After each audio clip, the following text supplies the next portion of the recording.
Test 1. Listening Part 4. Exam practice. You'll hear an interview with a boy called Jamie Davidson, who has just tried rock climbing for the first time. For questions 24 to 30, choose the best answer, A, B or C. You now have 1 minute to look at Part 4.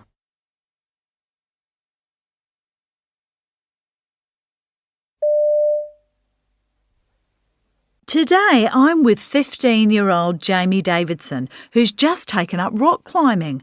Jamie, tell us all about your first climb. You went to a climbing centre, didn't you? That's right. I'd wanted to go rock climbing for years, but my family weren't keen. Then the youth group I belonged to organised a trip to the centre, and that's how I found myself setting off on a weekend beginners course. It turned out that the centre was set at the foot of some very high and scary-looking rocks. And there was a sailing school a few miles away too, although the sea always looked a bit rough where we were. So how did it feel when you first put on all your climbing equipment? A bit strange, really. There was loads of stuff, and we had to make sure everything we were given fitted perfectly. For example, it was important that the shoes we wore would grip the rocks properly and wouldn't slip. We also had lots of different ropes and hooks to attach us to the rock face, which our guide told us all about, and we had to put it all on in the right order. I didn't really begin to feel like a proper climber until I got it all on. Then I finally felt ready to tackle whatever lay ahead, and off we went. So tell us something about your guide. Well, he was called Max, and he was only 23. He'd done his first climb at the age of 15, like me. He told us that we should always climb with a smile on our faces to show everyone what a great time we were having. I wasn't convinced, but once we started, I began to see what he meant. He also got us to check the whole length of our ropes, which I could see was important. He told us that the good climbers do that on every climb, in case the ropes had developed a weakness in them. So how easy was it once you started to climb?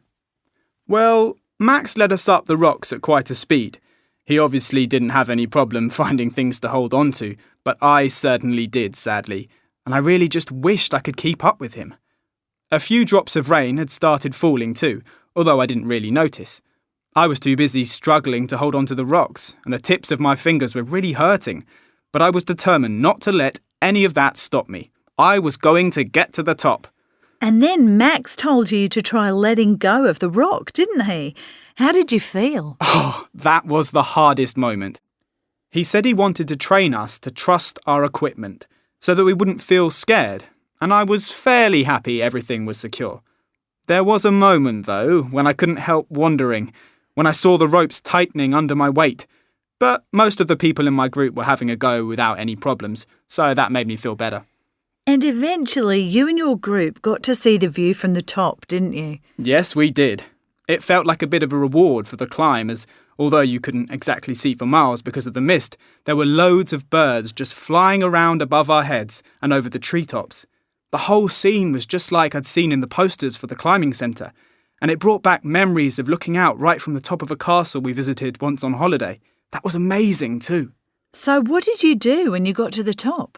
Well, we had a kind of group picnic for lunch, where everyone shared all the different food they'd brought, which was lucky as mine was still back at the climbing centre, so I felt rather bad, but no one minded. The sun was quite hot, but we were able to take off some of the thick clothing we were wearing. It was all very relaxing after a tiring climb, and I'll definitely go climbing again, except next time I'll take a slightly better camera than I had this trip. Right. Well, thanks very much for talking to us, Jamie.